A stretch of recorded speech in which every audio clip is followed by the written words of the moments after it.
There's a 19th century poem written by abolitionist and American poet John Greenleaf Whittier about a farm girl who has a chance meeting with a wealthy judge from the city. Making eye contact, the two are immediately stricken with each other and both, to themselves, imagine abandoning their current life to marry the person before them. They, however, never express their attraction to each other and both go their separate ways, never to meet again, even though they remember the day their paths crossed for the rest of their lives. Whittier's poem ends with this cautionary expression: "For all sad words of tongue or pen, the saddest are these: it might have been." Psychologists generally define regret as a comparison-based emotion of self-blame. It happens when people realize or imagine that their lives would have been better had they made different decisions in the past.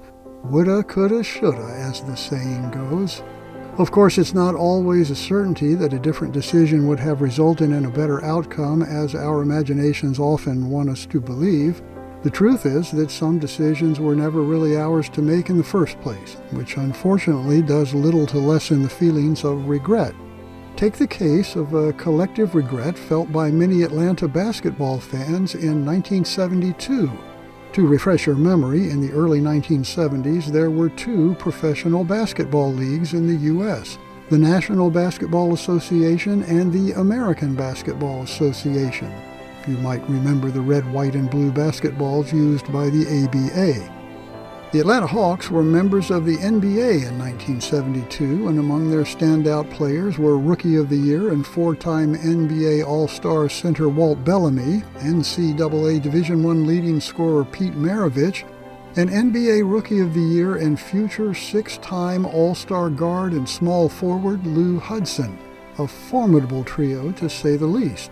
But there was a time during that year when a fourth player of note joined the Hawks and for a brief moment showed Atlanta basketball fans what could have been. It's a complex story, but to cut to the chase, in 1972, small forward Julius Erving decided he wanted to leave the Virginia Squires of the ABA, and he listed himself as an available player in the upcoming NBA draft.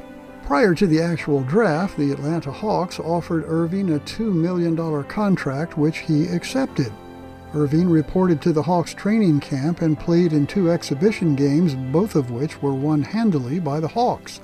But alas, it was not to be. After much haggling, the NBA ruled that the Hawks had acted against the league's rules in signing Erving and found that his talents should be awarded to the team that chose him in the draft, the Milwaukee Bucks. And though Erving ended up playing for the New York Nets, it did not change the fact that for a very brief time, Atlantans had the thrill of imagining what could have been with a team that consisted of Pistol Pete Maravich, Bells Bellamy, Sweet Lou Hudson, and future NBA phenom Julius Dr. J. Erving.